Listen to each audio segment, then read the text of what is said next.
The Shaping Sculpture Prize was open to artists working in UAL, University Arts London, in 2010, and it also fitted in really well with my work at the time, the sort of sense of place. I mean, that was the main theme of the residency. So my work was running along that theme anyway, so it made sense for me to apply for it, basically. But it wasn't until I'd had a conversation with Robert, and he'd mentioned that during the Second World War some bombs had been dropped out in the front of the house here, and that a turret and the blast had knocked a turret off centre and all this, and that kind of just sparked something with me. And alongside that, I've also been looking into crash sites in the area, plane crash sites. So they were basically that was basically the foundation for the piece, these 2 points in time and the 2 events happening, and then it was me kind of asking the question if these 2 events could be linked.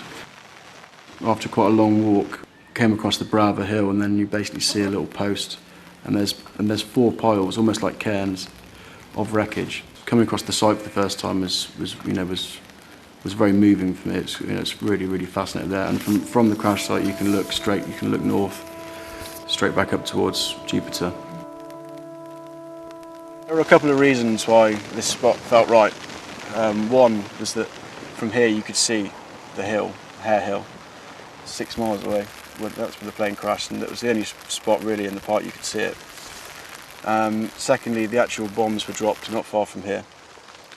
And actually, thirdly, I was drawn to this gap in the wall here. It was kind of almost like something had been displaced, buried by a bomb. I don't know, but it was kind of that sense that put it here for me in my mind.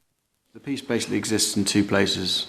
There's one bronze plane with the bomb in the boundary wall here at Jupiter. The other is 6 miles away, as the crow flies, on Hare Hill, buried near the crash site. So the coordinates that you see here next to the piece mark the actual crash site, and then also the second plane, which is buried very nearby.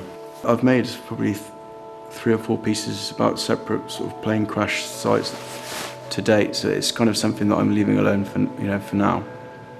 I'm really pleased with how the piece has turned out.